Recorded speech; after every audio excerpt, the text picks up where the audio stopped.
Good morning, everyone, and welcome to St. Luke's Sunday Forum. We are thrilled to have you with us. I'm Ed Bacon, the interim rector, and I have one of my very, very, very best trusted friends with whom to have a conversation. I knew that today needed to be about understanding what's been going on in Israel-Palestine with all of the horrible violence and all the death. And I know of no one who could do a better job of leading us through this than my friend Dan Sokatch. Daniel Sokatch and I have been friends for more than a quarter of a century now, and he is my soul friend. Daniel Sokatch is also an interspiritual friend of mine. He is also a colleague in making justice. He is an international global citizen. He has a deep love for Israel. He also has a deep love for justice. He is consumed with the prophetic energies of Hebrew scriptures, and I trust him with my life. So, my friends, I am so happy to introduce to you Daniel Sokatch. Daniel, welcome. Thanks, Ed. It's always great to be with you and wonderful to be with your community here on a day that is very difficult. But as you said, we've just heard that there is a ceasefire. So that's a bit of bright news in an otherwise pretty dark period over in Israel-Palestine. Yeah, this is a conversation we have to have at the right time. So Daniel, first let's talk about what you do in the world. You are the executive director of New Israel Fund. Tell us what NIF is, please, sir. I will. I'll tell you that, but I'll just tell your congregants also that that Ed and I go back before 9/11, when I was just a fledgling social justice activist, and Ed, he was one of the great teachers. In addition to being my dear friend and brother, he's one of my great teachers, and so I'm envious of all of you to get to learn with Ed every week. So as Ed said, I'm the CEO of the New Israel Fund, and the New Israel Fund is the leading organization working for democracy and equality for all Israelis and for everyone living under Israeli control. And we were described some years ago by the leading Israeli daily newspaper, Haaretz, in the following way. It wrote, virtually no single social-minded organization in Israel exists today that doesn't owe that existence in some way to the New Israel Fund. And we're very proud of that description. Wow. And then you fast forward a few years, and just a couple of years ago, the leading daily newspaper here in the United States, the New York Times, described NIF the following way. NIF is the leading organization defending democracy in Israel. And I would say that the difference between those two descriptions speaks volumes about the changes in Israel over the last 12 years, far more than it does about any change in the mission of the New Israel Fund. So very briefly, NIF was founded in 1979 by a group of progressive American Jews who felt that the ways of being engaged with Israel at that time as supporters of Israel, lovers of Israel, weren't sufficient. They didn't want to just write a check and send it off to some international organization. They wanted to work in partnership with real live Israelis. And they had a theory of change, as we say in our business. They believed that Israel in 1979 was missing a vital component if it were to continue to emerge as a liberal democracy, as its founding document, Israel's Proclamation of Independence, demands that it be, right? And the ingredient that they felt it was missing was what we call civil society. That is that rich ecosystem of organizations and activists who work for justice, who represent the interests of marginalized and vulnerable communities, who stand for issues like civil rights, human rights, the environment, who work for inclusion of marginalized citizens like LGBTQ people, and in the case of Israel, Arab citizens of Israel, or immigrants from places like Ethiopia and Russia. And it's hard to imagine, but back in 1979, there was no civil society in Israel. And so NIF set out to build it. And we did that through three strategies that we've used over the decades. First, we give grants to terrific organizations that do amazing work. The New York Times columnist Tom Friedman once told me that when he was despairing of the situation in Israel-Palestine, he always remembered the New Israel Fund because he said, quote, you do God's work, Wow. which is a great quote to share with you all. So we give grants to these tremendous organizations that are working for justice, equality, and democracy. Number two, we also have an operating arm, which is called Shatil, which means seedling in Hebrew. And Shatil is the leading capacity builder to help these organizations figure out how to do everything from internal governance to writing grants to working in coalition to lobbying at the local or parliamentary level for better laws and safer situation for their constituents. And then finally, we have what we call special projects. And I'll just give you one example of the kinds of things that we do to bring Israel closer to that vision that the founding parents of NIF had. It's called the Law Fellows Program. Every year, we choose 2 up-and-coming civil rights attorneys in Israel. Usually, one is Jewish, one is an Arab citizen, a Palestinian citizen of Israel. We take them to Washington, D.C., where our partners at the American University's Law School, the Washington College of Law, donate an LLM, a master's degree in law, in human rights law. And then we place them with a sister organization, which could be the ACLU or Lambda Legal Defense or the Sierra Club, any number of sort of progressive American civil society organizations where they volunteer for a year and learn with those organizations. When they go back to Israel, they commit themselves to doing 2 years of service, usually, in one of our grantee organizations. And over the course of the last 40 years, we finally retired this program last year. It was a victim of its own success, and we got to declare victory and move on to the next project. They now constitute the civil rights bar, the graduates of this program, of the state of Israel, and virtually every Supreme Court case in Israel that has expanded the rights of Israelis, of marginalized people, that has frankly limited the actions of the Israeli army in the occupied territories, has come from a lawsuit brought by one of those law fellows. From the lawsuit that allowed women to be fighter pilots in the Israeli Air Force many years ago, to the lawsuit that required the Israeli army to reroute the security barrier that it built between the West Bank and Israel so it didn't essentially grab land from Palestinian farmers. So these are the kinds of things that NIF does. We have been, for most of our 42 years of existence, we were a benign progressive foundation. But over the last 12 years, coinciding with my tenure, but that's only coincidental, we've become a target for the ultra right-wing, ultra nationalist community in Israel and its supporters abroad, because we work for equality between Arab and Jewish citizens of Israel, because we oppose the settlement enterprise and the occupation, arguing that it's not only bad for Palestinians, but it's eroding the moral and democratic fiber of the state of Israel. So this has put us on the front lines, but we have very prominent supporters like former Israeli Prime Minister Ehud Barak and former American President Barack Obama. Wow. Daniel, I am going to insert here something that I really want.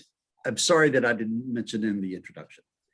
And that is to establish for our viewing audience the fact that you and I not only are friends and colleagues in justice making, but when I talk about being interspiritual friends, you and I have worshiped together an awful lot. You and your wife and family rarely missed a Christmas Eve at my church in Pasadena. And you and I have spent many full Yom Kippur's days going from shul to shul, listening to one another speak and praying with one another. And I just simply wanted to state that as well, because that's part of the fabric of our relationship. The one thing you missed, Ed, in that description was not just Christmas. I rarely missed an Easter Sunday. I know. And for me, learning at All Saints Church in Pasadena, the difference in the feeling of those days was one of the most instructive and powerful lessons I've ever had. And I got to sit next to Hope, your wife, who would whisper and explain to me and answer my questions. But those were very powerful experiences. I'm so grateful for you. So now let's talk about what's been going on the last 10 days. So everybody, when Daniel and I agreed to have this conversation, I asked him if he would walk us through what's been going on. So nobody's intelligence is we're not insulting anybody's intelligence, but we're assuming that everybody is pretty confused about what's really been going on. So Daniel's going to walk us through. I'm going to interrupt him when we need to back up and we need to take a deep breath because of some inspiring thing he said or something like that. So here we go. Daniel, take our hand, please. All right.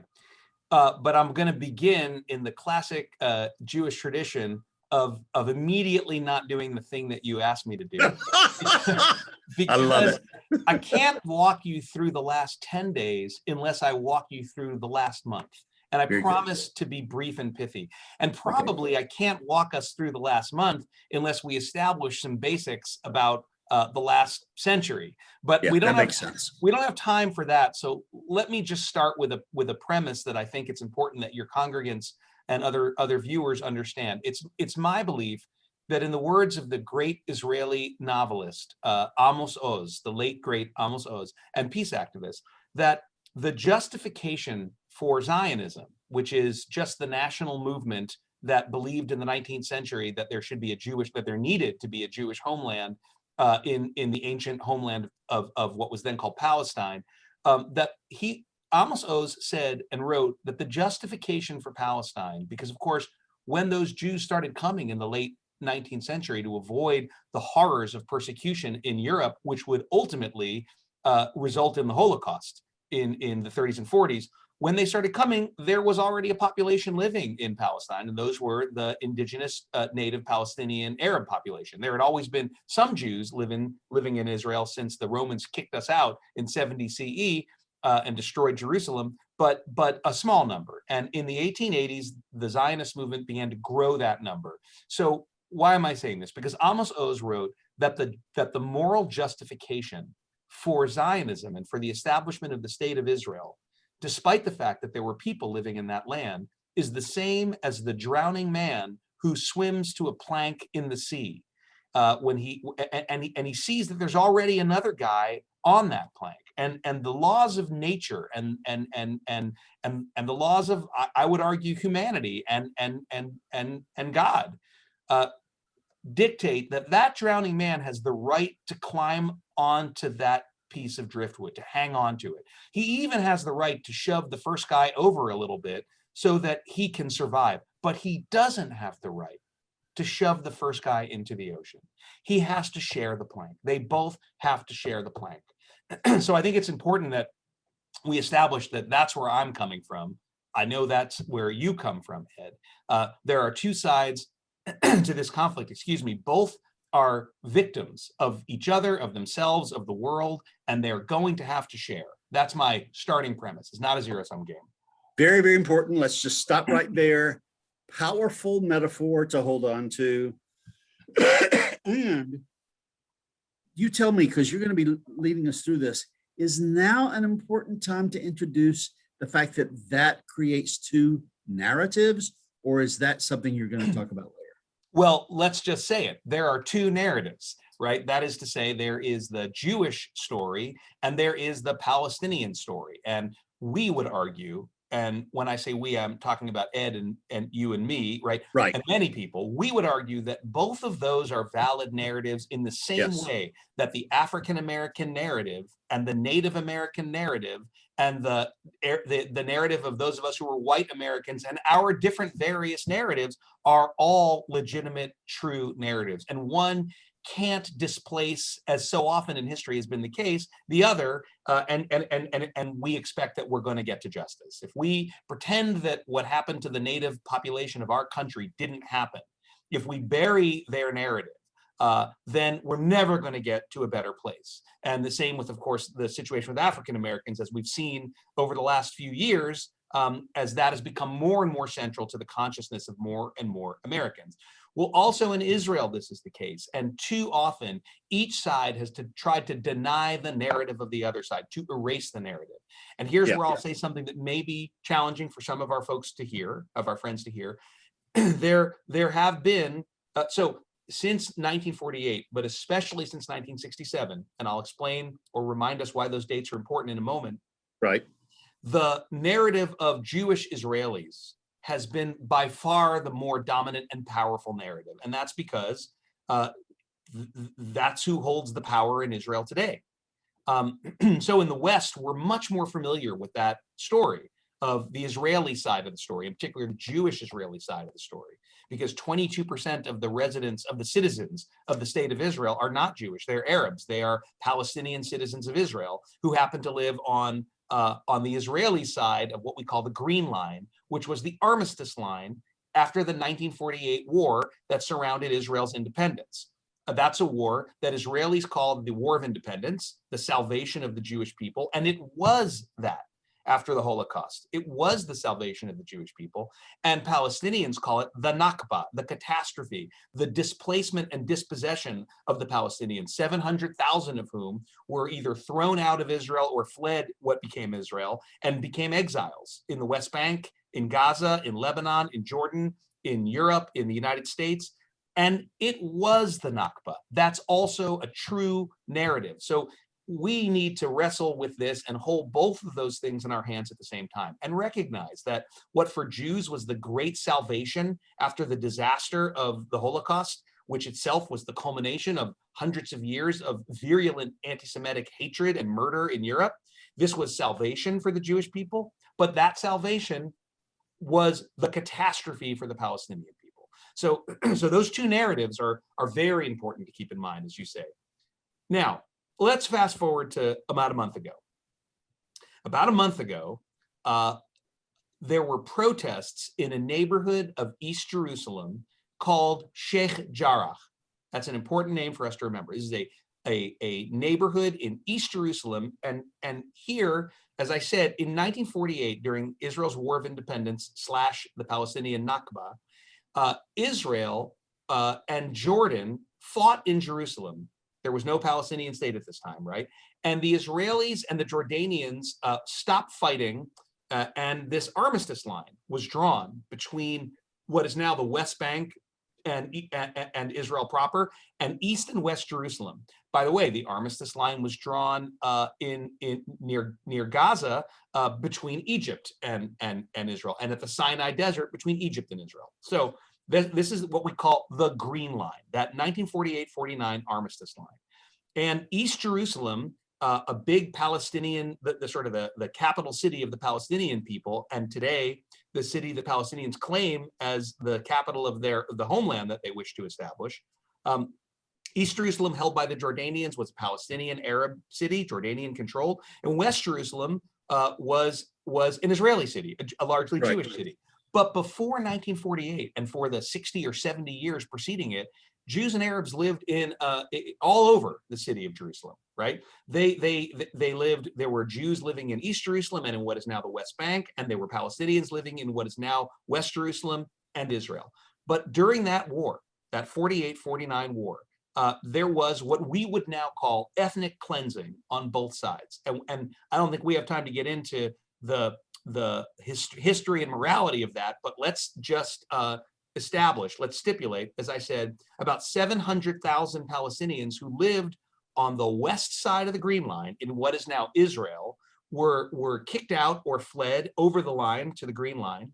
About 10,000 Jews who lived in the old city of Jerusalem, the Jewish quarter, and in parts of the West Bank and in the ancient cities of Hebron, were kicked out or fled over the line west into what is now Israel. And then, in an almost choreographed dance of ethnic cleansing, about 700,000 Jews living in Arab and Middle Eastern countries were kicked out or fled their countries after the establishment of Israel and came to Israel. So that is what happened. And of course, as we all know, that was just a small example of what was going on globally in the world during that period of time in the 40s, the 30s and 40s, where there were massive population transfers between Israel and Pakistan and India, Pakistan and Bangladesh, between Turkey and Greece, within Cyprus, with Germans from Czechoslovakia and Russians and Poles. So the world was seeing what we now call ethnic cleansing happening everywhere, and it happened in that corner too. And some of the Palestinians who were kicked out or fled West Jerusalem were settled by Jordanians in some houses that the Jordanians built in the East Jerusalem neighborhood of Sheikh Jarrah. And there they lived, right? This is 1949 we're talking about. The Jordanians built these homes. Now, in 1967, during the Six-Day War, Israel captures the West Bank and East Jerusalem. It conquers them in the Six-Day War, along with other territories held by Syria and Egypt. And what Israel does next in Jerusalem is that it annexes the eastern part of the city, including what we call the Holy Basin, the area where the old city of Jerusalem with its four quarters, Jewish, Christian, Muslim, and Armenian, and the Temple Mount, right? That is in Hebrew, Har Habayit, and in Arabic, Haram al-Sharif. This is the place where the Mosque of Al-Aqsa, the Golden Dome of the Rock, and the Western Wall all are together. And, Ed, you've been there, and Yep. Sometimes we think about this geography and we imagine it to be like American geography, but Bethlehem is about 5 kilometers from the municipal border of Jerusalem now. And the municipal border of Jerusalem goes right up to the city of Ramallah in the West Bank.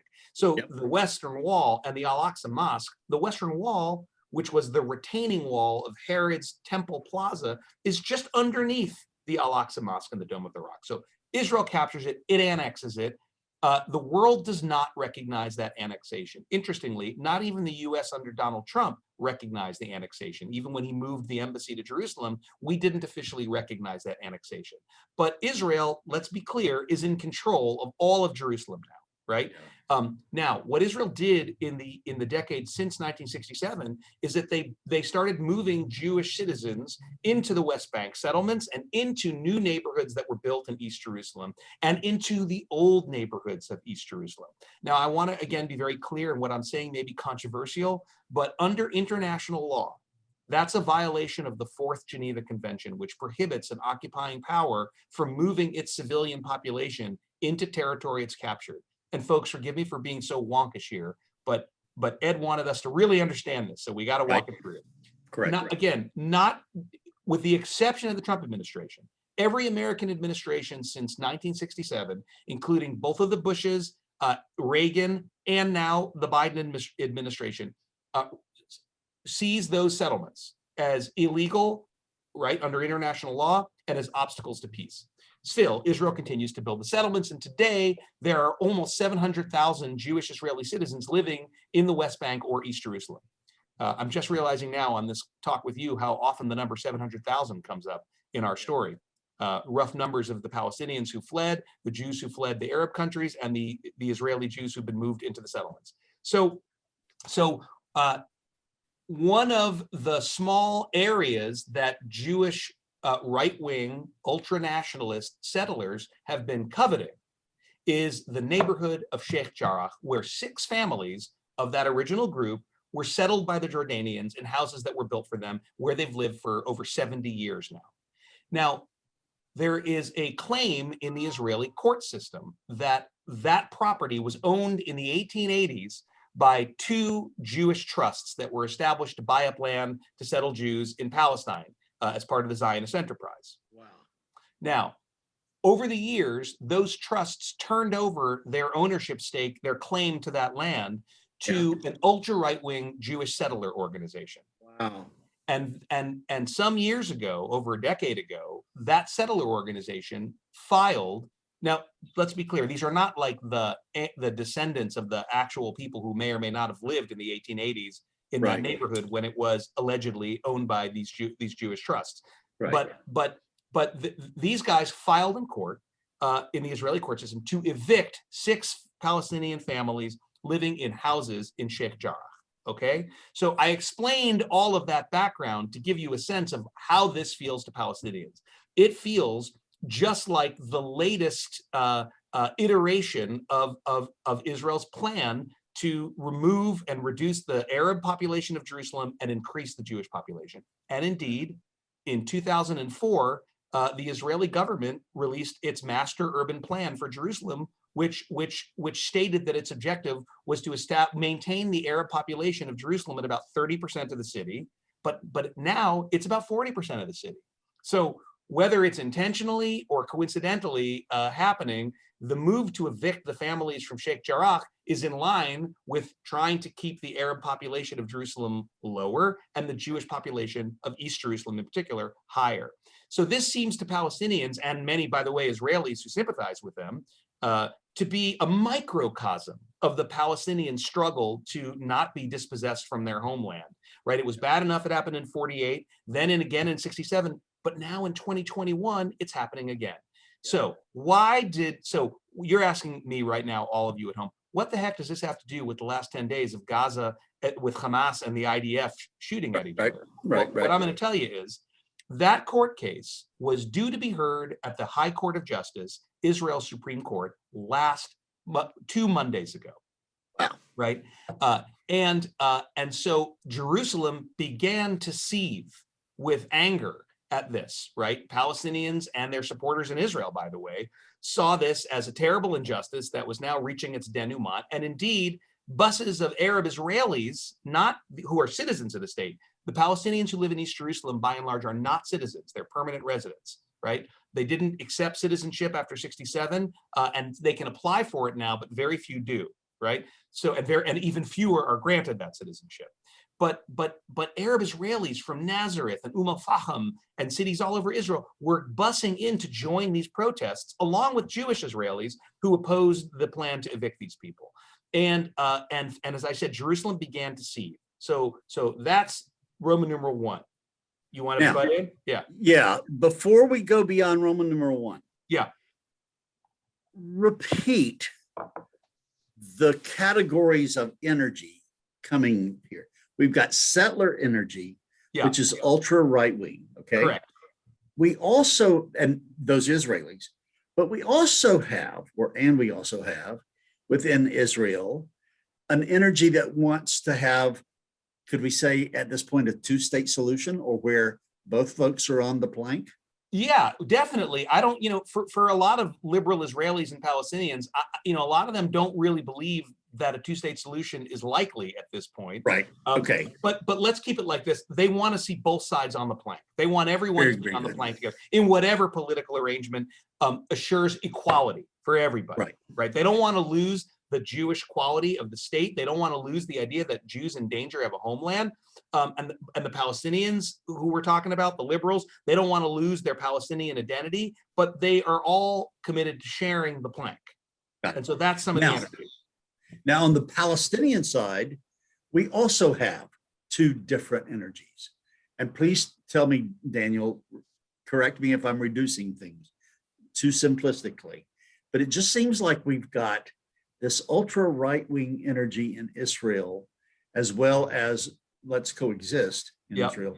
And then we've got the same kind of, or do we, let me put it this way, do we have comparable energies on the Palestinian side? We do, Ed. We absolutely do. And we're about to come see some of that, but there's a significant difference.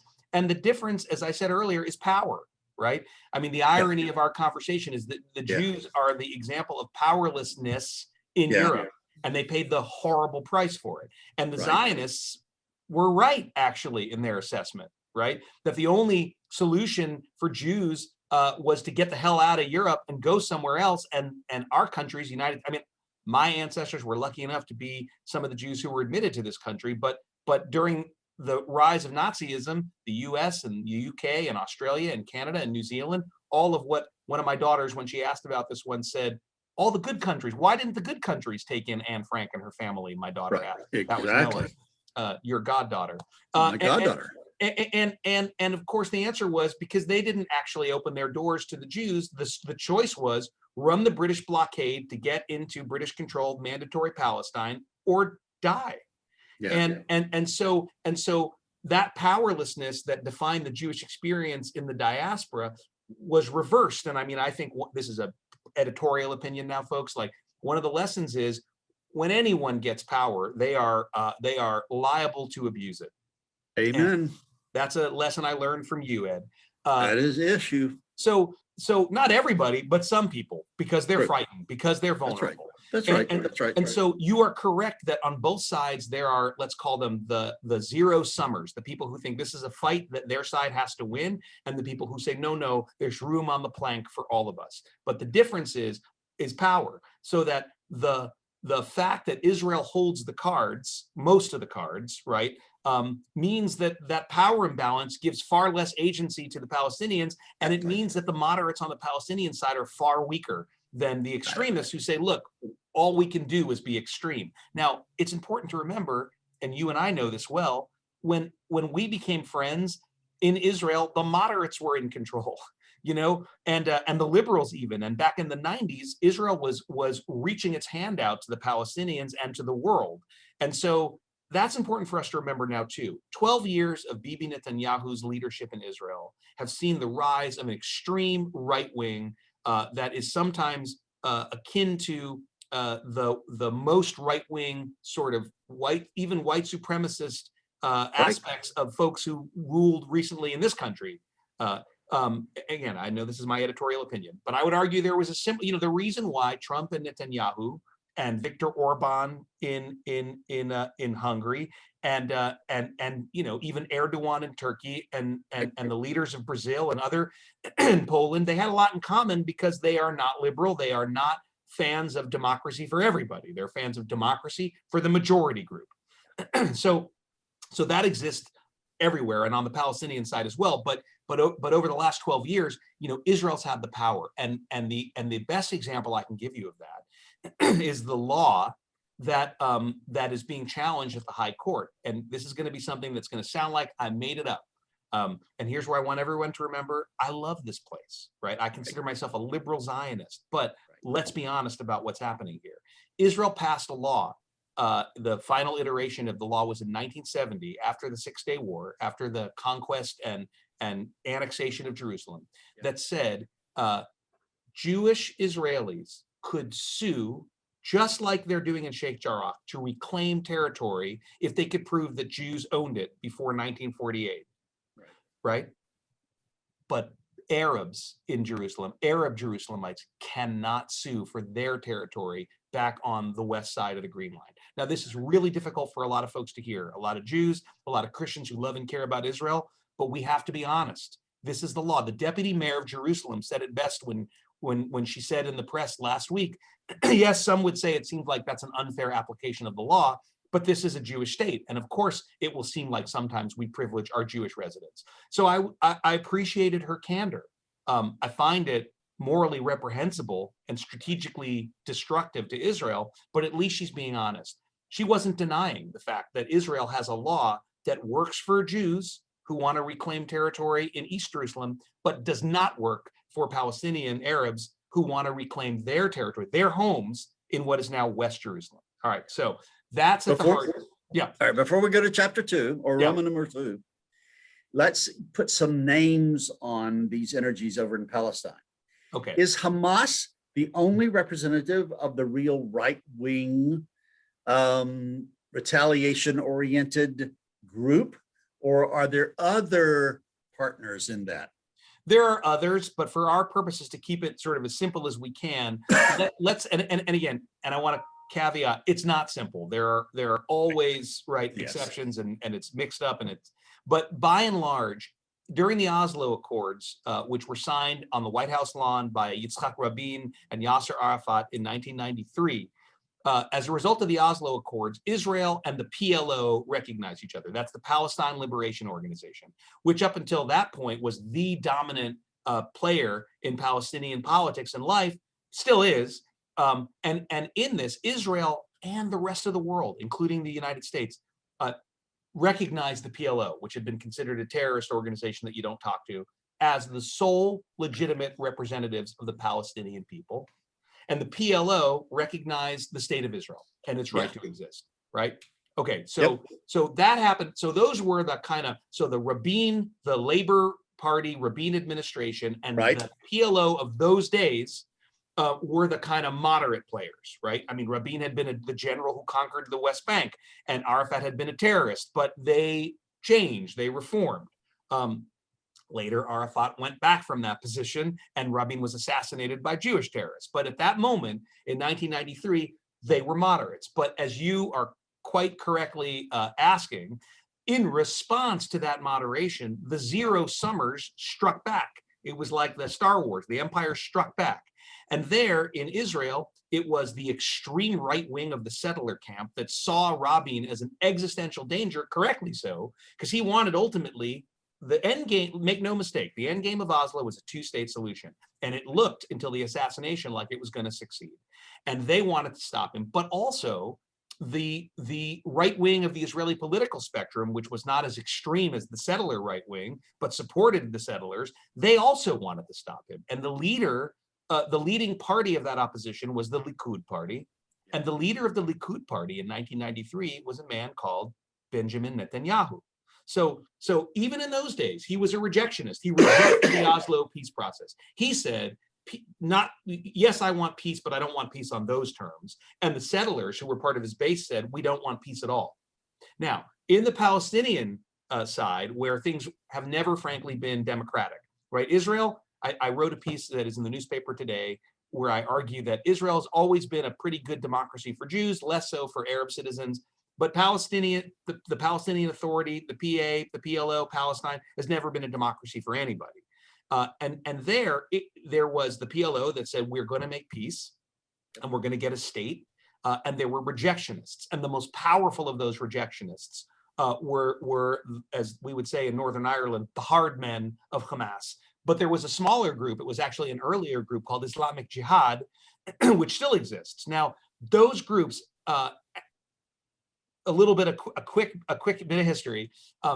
In 2005, the Israeli Prime Minister Ariel Sharon, who was a real right winger who had helped build the settlements, but who changed, who reformed, and who said, no, I understand now. There has to be a two-state solution. Unilaterally withdrew 10,000 Israeli settlers and all kinds of soldiers from Gaza, and he didn't do it in a way that Israeli liberals and I would have liked to have seen him do it, which was bilaterally. He just unilaterally withdrew. But still, he got the Israelis the hell out of Gaza, and the PLO took over in Gaza. But Hamas is strong in Gaza, and the PLO is a secular organization that looks a lot like the liberation organizations of the 60s and 70s around the world. But that's not Hamas. Hamas is related to the Muslim Brotherhood, and it's an Islamic fundamentalist organization, an extremist one. And so is Islamic Jihad. But at that time, Hamas was a political party in the new Palestinian Authority. And there were elections in 2007, and Hamas won the Gaza elections. And the PLO refused to hand over control. The PLO was represented by a political party called Fatah. So you have two parties, Fatah and Hamas, right? Yep. Fatah wins the parliamentary elections in the West Bank, based in Ramallah, that's the headquarters, but they lose in Gaza. And rather than let the Hamas people take control, they don't give it up. There is a civil war between Hamas and Fatah in Gaza. Hamas wins, Fatah loses. And since that time, Hamas has run Gaza. Right? It is both a political party and an Islamic movement and a social welfare group and a militant terrorist organization. It's all those things at once. And for all intents and purposes, Ed, since 2007, there haven't been two entities, Palestine and Israel. There have been three. There's Israel, there's the West Bank, right, which is divided into three areas. Some of the major Palestinian cities are controlled by the Palestinian Authority, but Israel has overall security. 60% of the West Bank is controlled solely by Israel. That's where the settlements are. Then there's Israel proper. Then there's Gaza, where it's Hamas in control. And Gaza is penned in by Israel and Egypt and the sea. And Israel and Egypt decides who gets in and gets out. And Hamas has done a network of tunnels to smuggle weapons and other things into Gaza. So that's the crazy situation where you are. And that sort of is a long answer to your question about who the moderates and who the rejectionists are on both sides. That was very helpful. Now, chapter 2. Point 2. All right, this one will be quicker, I promise. Point 2 is the month that exists between mid-April and mid-May. Why do I say that? Because that's a really, really critical month on the Jerusalem calendar. And this year, more than most years. Now, the Muslim calendar is a lunar calendar, like the Jewish calendar, but it's different. And so Ramadan, the holiest month of the year for Muslims, where they fast during the day and break fast at night, Ramadan came this year between mid-April and mid-May. It coincided with 3 holidays on the Israeli Jewish calendar. The first of these is Israeli Memorial Day, mourning folks who died defending Israel or been killed in terrorist attacks. The second is Israeli Independence Day. These take place in May, and then later on in the month is the newest of these holidays called Jerusalem Day, in which some Israelis, but really not all, celebrate the conquest and Israeli annexation and unification of East Jerusalem. And Jerusalem Day is always celebrated by a flag march where the government allows ultra-nationalist militant youth, settler youth, to parade through the Muslim quarter of the old city. They walk through the Damascus Gate, and they walk through the Muslim quarter to the Western Wall Plaza in the Jewish quarter. And they intimidate people, and it's very scary for everyone. So that's May when? That was can't remember the exact, it was last Monday. Okay. So whatever last Monday was, that was Jerusalem Day, right? Yeah. So you got Ramadan, when tensions and emotions are always high. You've got the 3 Israeli holidays culminating in Jerusalem Day and the flag. Very helpful.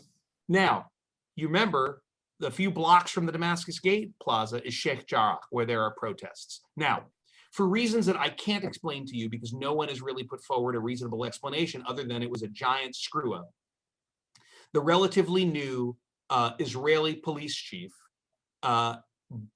put barriers. He blocked access to the plaza before the Damascus Gate. Now, the Damascus Gate is one of the most beautiful entrances to the old city, as you know. Right. It leads you into the Muslim quarter. Exactly. Some of my favorite restaurants are right inside. And the plaza outside the beautiful 16th century walls of the old city is kind of town square for East Jerusalem, for Palestinians. Yeah. And on Iftar, on the evening break fast meal, young people gather to break the fast in the plaza. And it's a place where there's markets and cultural events. And it really is central square of Palestine, of East Jerusalem. Well, the Israeli police blocked it off at the beginning of Ramadan. And that increased tensions enormously.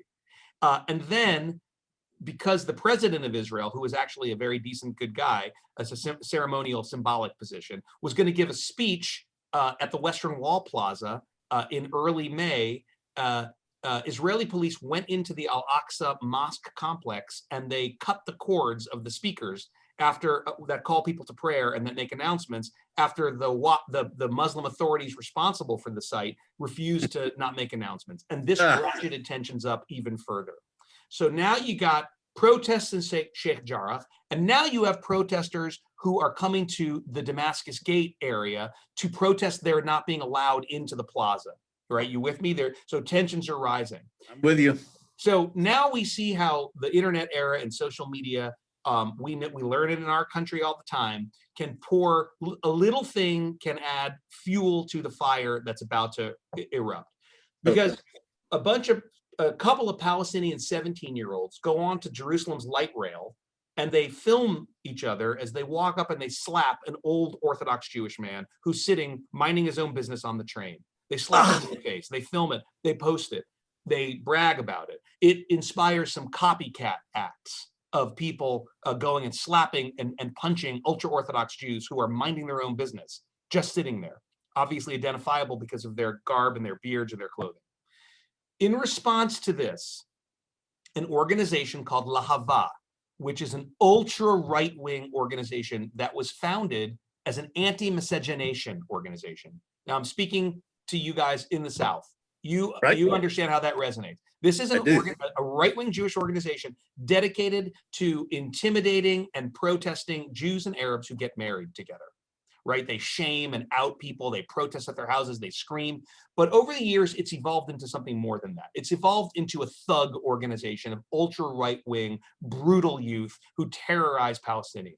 And so they have a protest march they want to go to the Damascus Gate Plaza to protest what they call the assault on Jewish dignity from the TikTok videos on the Jerusalem light rail. Okay, so we have to stop and breathe here.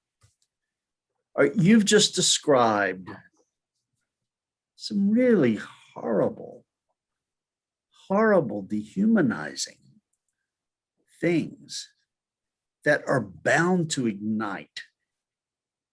I mean, I just want to stop here. I mean, you're right.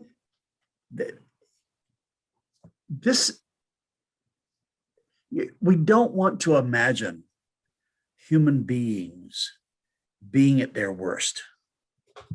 I mean, maybe the worst of all history was the Holocaust, where human beings were really at their worst. I mean, there are other things, but this is in the same kind of vein of just blatant dehumanization. It just turns my stomach. And here we are, tit for tat, right? Well, that's right. And Ed, you asked me to explain the last 10 days, and I've now spent 40 minutes talking about what led up to it. But things are about to ignite because the small groups of people who represent that worldview, right? There's that beautiful quote, don't question whether a small group of people can change the world. It's the only thing that ever has. I love that quote. But the fact is, it works both ways. It works for the good guys, but it works for the bad guys too. It does. So most Palestinians are not Hamas, they're not Hamas terrorists, and they're not light rail slappers. And most Israelis are not Lahava thugs or settler extremists. But small groups of people can hijack the agenda. We've seen it in our country, right? Yep. And now we see it in Israel Palestine. Yeah. And so this group Lahava walks up, beating and intimidating Arab passersby in East Jerusalem. The police sort of push them back. And now we have a situation where civil society groups like the ones that I support and represent and other people in Israeli society are saying, look, you can't let the Jerusalem Day flag march take place now. You've got thousands of Lahava people and militant settlers swarming into the city. The city is a tinderbox. The protests in Sheikh Jarrah are happening. The Israeli government then, Bibi Netanyahu, who has, I would argue, allowed this situation to get to the place where it is, both because it's his government that's supported policies and upheld laws like the ones we've discussed, but also they've done nothing to damp down this situation. They try to do several things, and they were good things, but they were too little and they were too late. First, the Attorney General of the State of Israel asks the High Court of Justice, can you postpone the hearing for Sheikh Jarrah for a month to let people cool down? And the Supreme Court says, yes, we will. So now that day, which was last Monday, which was meant to be the High Court Justice Day, the end of Ramadan, and the Jerusalem Day flag march all at once, right, with everything else that's happening in Jerusalem, that is taken off the table. And at the very last minute, Netanyahu says, we're going to reroute the flag march so it goes through the Jaffa Gate, which enters the old city, as you know, Ed, from the west side and goes into the place where the Christian, Jewish, and Armenian quarters, where there's far less tension, meet, and we'll go to the Western Wall from there. Well, the militant organizers of the flag march say, well, then we're canceling it. And you know what you've got? You got thousands of young militant youth kind of walking around Jerusalem at this point in time. So meanwhile, you have a bunch of Palestinian youth who are ready for the flag march, and they're ready for confrontation, just like the Jewish kids are. In a way, you could say this latest outbreak is because the people who are running the show over there are a bunch of angry teenage boys on both sides, and it's not even that much of an exaggeration. The Israeli authorities, the police, seem like they're completely, they have no clue how to respond, and word is passed that the Palestinian youth have stockpiled a bunch of rocks up at the Al-Aqsa Mosque, inside the mosque, and they're going to throw them at the Israeli police and at the settler youth who are going to rampage through the old city. So it's like the Jets and the Sharks here. They're getting ready to fight, but these are teenagers who are going to throw rocks at each other and beat each other. Terrible, but hardly like the stuff of World War III. And then the Israeli police does something that again is inexplicable to me. One thing before I tell you what they did, I forgot to mention something. There's a political context that we have to take a look at, and I'm going to come to it in a minute, right? On both sides, the Israeli and the Palestinian side. But on the Israeli side, the political context is important for us to establish here. There was an election in March. It was the fourth election in 2 years in Israel. And after the election, for the fourth time in a row, Prime Minister Netanyahu was unable to form a coalition.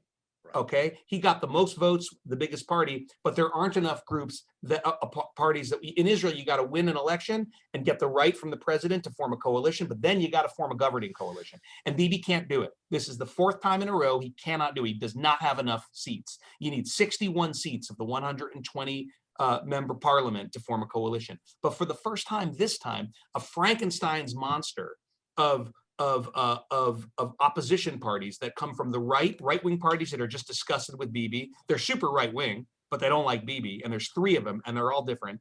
2 medium-sized centrist parties, and 2 left-wing Israeli Zionist parties, and an Arab party. There are 2 major Arab blocs in Israel right now, and Bibi actually tried to get the more right wing of the Arab parties to help him, but he had orchestrated the emergence of a political party before the March election made up of the most ultra right wing racist Israeli politicians that have ever been in the Knesset. And they got 6 seats. They got in with 6 seats, a small but significant mandate in the Knesset. And that ultra right-wing group that he, like Frankenstein himself, had built to come in and help him build a government, said, well, we'll never sit with Muslims.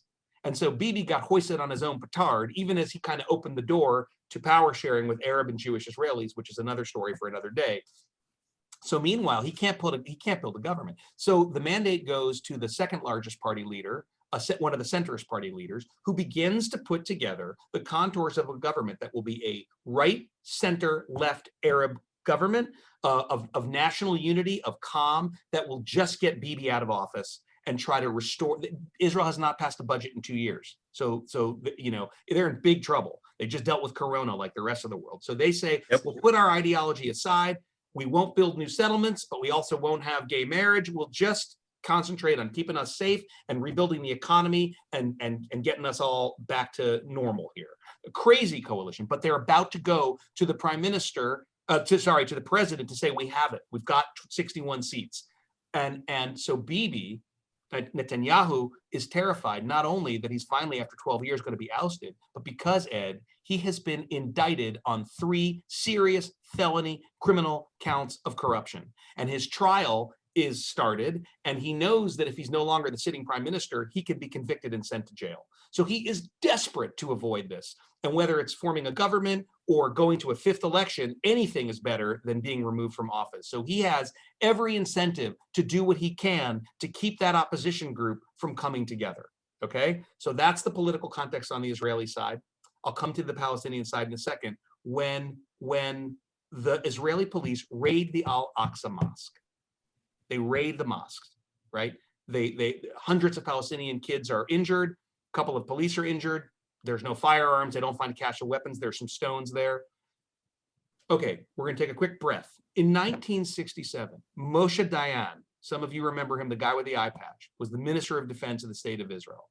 Right. And he was watching as Israeli troops conquered the Jordanian Legion and took East Jerusalem. Yep. And he was across at the Mount of Olives, which is obviously very important in the Christian tradition, watching with binoculars the fighting in the old city. Remember what I said about the distances here. We're talking about, like very close. Very close. I can't use a California image that Ed and I would understand because you guys don't know. All right, so very, very close. I mean, we're talking yards and meters. We're not talking miles or kilometers. Right. So he's watching the Israeli troops when they capture the Temple Mount. And he sees through the binoculars a soldier raise the Israeli flag over the Golden Dome of the Rock. And he gets on the phone and he says to the soldier's commander, are you crazy? Do you want to start World War III? Get that off the mosque, the dome. Because the Haram al-Sharif, the Al-Aqsa Dome of the Rock complex, is the 3rd holiest site in Islam after Mecca and Medina, right? Yep. It's the holiest site in Judaism because of the Western Wall. So even Moshe Dayan knew it was folly to try to exert Israeli, rule in such a visible way over that complex. But now in 2021, the Israeli police just raided the mosque to what? To confiscate some stones, right? So for a march that didn't even take place because it was rerouted. Okay, now Palestinian politics. We're almost there, folks. We're almost to chapter 3. And chapter 3, I don't have all that much to tell you about. What I really came here to do is tell you chapters 1 and 2. There has been no Palestinian election for the Palestinian Authority in 15 years. Remember what I said, Hamas rules Gaza, Fatah rules the West Bank. Officially, the Palestinian Authority, which is run by a guy called Mahmoud Abbas, the president of the Palestinian Authority. It's a mess, my brother. The Palestinian Authority has not had elections in 15 years because they're weak and pretty corrupt, and they're afraid that Hamas is going to gain seats. And Hamas is really worried because it's an autocratic, iron-fisted, Islamic, Taliban-like ruler of Gaza, supported by Iran. And they know that they're decreasingly popular in Gaza, where people are sick of their rule, right, and their misrule. So Mahmoud Abbas, and so they know their one chance is to try to gain some seats in the West Bank, try to show that they're popular there. And Mahmoud Abbas, fearing that very thing, cancels the election. So now Hamas is in a bind, right? How are they going to make a play for the hearts and minds of Palestinians to displace 80-something-year-old Mahmoud Abbas and show that they, not the Fatah PLO group, are the true guardians of Jerusalem, the true leaders of the Palestinians? When the Israeli police raid the Al-Aqsa Mosque after the month that I just described and the Sheikh Jarrah protests, which were not just a real estate dispute, as the Israeli Foreign Ministry likes to say, that is a disingenuous, misleading, dishonest description. Or if it's true, then the entire Israeli-Palestinian conflict is a real estate dispute, right? It is a symbol for Palestinians of the injustices that they've suffered, and a symbol for right-wing Israelis of what they're trying to do in Jerusalem and the West Bank. Into this mix comes frustrated Hamas, which sees its moment to seize the initiative away from Abbas and Fatah. And so they say, if Israel does not remove its troops, its police from the Al-Aqsa Mosque by 6 p.m., we will attack Israelis near Jerusalem. Now, the Israeli military has fought a series of short, sharp wars with Hamas and in and around Gaza. The most recent was 2014, and their estimates were they're bluffing, they're not serious. But come 6 o'clock, suddenly, and here I'll give you a personal story. I was on the phone with my dear friend and colleague, who is now a board member of NIF. She used to be the director of NIF in Israel. So that's a funny irony. My number 2 is now officially my boss because now she's on the board. I was speaking with her. Her husband is the former Israeli ambassador to South Africa during Rabin and Mandela. They are great peace activists. And suddenly we hear sirens go off. But she lives in a town west of Jerusalem where nobody would attack. And she says, alone, her husband is calling me into the bomb shelter, but I'm not worried. We hear the sirens, and suddenly we hear an explosion. And she turns and she runs. And Hamas had fired missiles at the Jewish communities, but also, because they're indiscriminate, at the Arab communities to the west of Jerusalem. The Iron Dome system that Israel has shot most of them down, but some of them fell near where my friend Rachel lives. So this is what happens 10 days ago. So that's the trigger of 10 days ago. Now, Hamas knows, right, that if they fire missiles anywhere in Israel, there's going to be an Israeli response. But if you fire them symbolically towards Jerusalem, and they can't fire them at Jerusalem because what would happen if a Hamas missile hit the Dome of the Rock, right? But they fire them at these communities west of Jerusalem. They know that Israel's going to hammer them. And in a way, it's the excuse that aspects of Israeli military and society and Hamas and Palestinian society have been looking for, because Hamas wants to make its bid for primacy. They know they can do that by showing they're not afraid to fight the Israelis. Now, you'll hear Israeli diplomats say Hamas is a genocidal organization, and the reason they're doing this is to kill Jews. Now, they may well be a genocidal organization. I'm not going to get into that, but I will tell you this. They are a cynical, murderous, rational actor.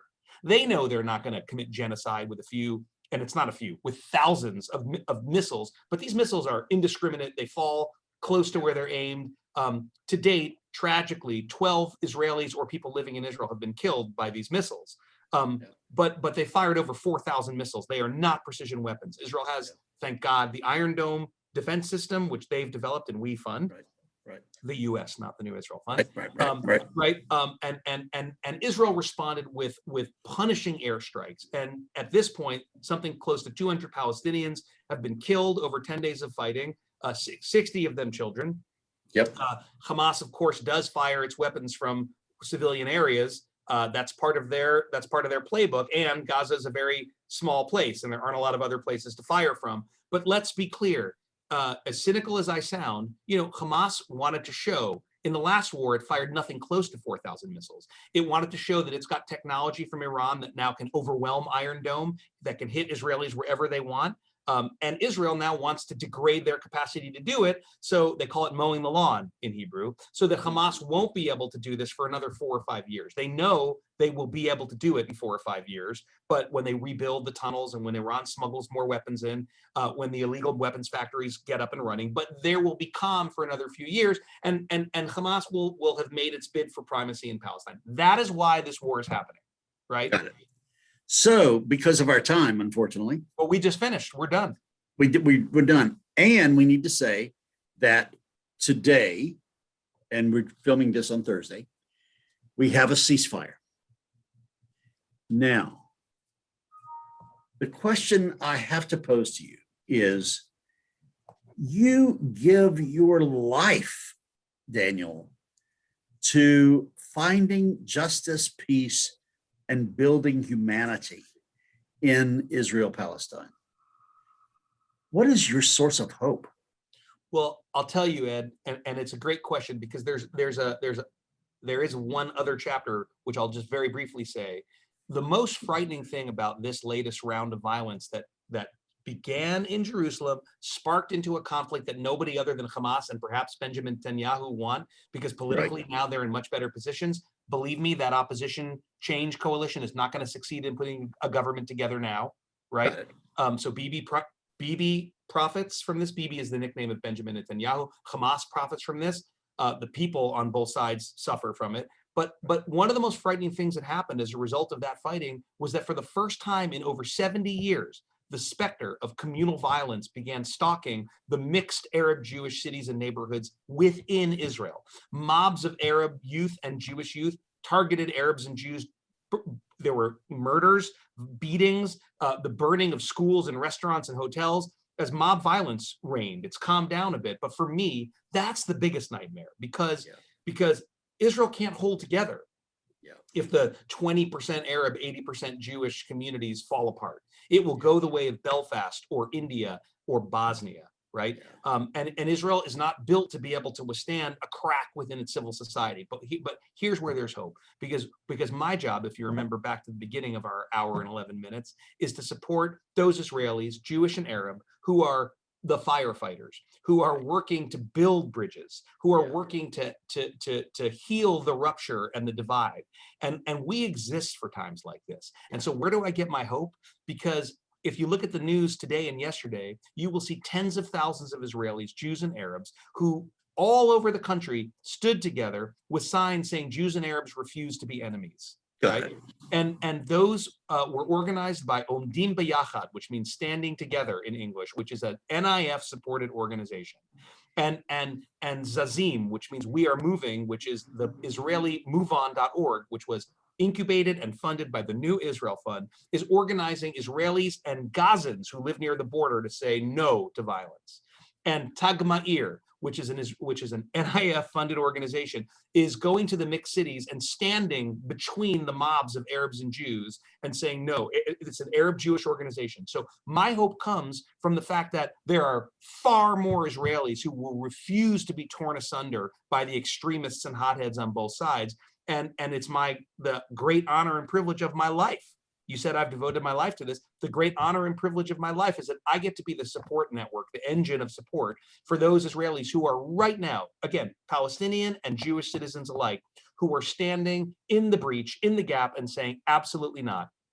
And that is the voice that we all have to support, I believe. And just because things are terrible doesn't mean you give up and walk away. Exactly. And those people have become even more solid in the last 10 days, you're saying. Well, not only have they become more solid in the last 10 days, but even as Israel took this dark right-wing ultra-nationalist turn in the last 12 years, and even as the Palestinian polity took a similar dark turn, right, of corruption on the part of the PA and increased militancy on the part of Hamas, the civil society organizations, the people working for peace, have become stronger. We don't have time today, but one day we'll talk about the incredible gains that have been made, including for the first time in Israeli history in 2013, a budget in which 22% of the budget went to the Arab sector of Israeli society, commensurate with the population of Arab Israelis. That is the result of the work of our organizations, of our operating arm, Shatil, of politicians, Arab and Jewish, who are enlightened and wise. So there are great changes that are happening. And over the last 10 days, what I would say is that the resolve of that majority of Jewish and Arab citizens in the state of Israel has also been strengthened. They're terrified, but they're not going to let their country descend into this kind of chaotic, anarchic, Bosnia-like violence, not without a great fight. And that fight is going to be a fight of peace and justice against violence and discrimination. Got it. So very helpful. Now, we have to stop. You have just written an op-ed piece, and we will put the link for that up. Great. And that is going to be published in what medium? That is now online in the Forward, which is actually as you know, an online it's a newspaper online, and that is sort of the national Jewish newspaper in the United States. Very good. Forward, folks, if you want to Google that right now, Sokatch and Forward. And you can go to NIF to find out a whole bunch of stuff about Israel, Palestine, more of Daniel's writings, more of what NIF is doing. What I'm hearing, and I'm hoping I'm not being oversimplistic here, but I'm hearing that there really is a civil society that is being built that is having more and more resolve to say this stuff we're not going to put up with in the long run. Well, that is not too simplistic, and it's absolutely right, Ed. And if this had happened 20 years ago like this, then we would be in far worse shape because we have these groups devoted to shared society and coexistence and justice. They have made enormous strides, often below the radar screen, sometimes not below the radar screen. And the situation is in such better shape than it would have been in their absence. And they are absolutely devoted to make sure that Israel does not descend into that kind of nightmare. And I'll just say, if folks go to the NIF website, nif.org, you can read about these organizations and you can support them and learn about them and talk about them and tell your friends about them. If you care about the Holy Land, the horribly tortured Holy Land, if you want to support the Jews and Arabs who have a vision of a, as you taught me, Ed, of a new Jerusalem, right? These are the folks who are working for it. And go to the website and read about them. Because you will be inspired. It will give you hope too. Perfect. Daniel, thank you so much. You are such a magnificent teacher. I and many others we will archive this conversation. It will air on Pentecost Sunday, which you know a lot about Pentecost because we just took it over from the Jews. So we will be back in touch. Okay, my brother? Absolutely, Ed. Thank you for having me with you all. I hope it's been helpful. I'm sorry it's so complicated, but as I like to say, it's not all that complicated. It's complex, but once you take the time to open the hood and see what's underneath, you kind of understand what's going on here. So hopefully we were able to do that. You've really, really helped me. Thank you. And you've helped us. Thank you, my brother. Thank you. Bless you. Bless you. Right back at you. Thanks, Thank Ed. you. Thanks, everyone, for tuning in. Continue to watch. We're going to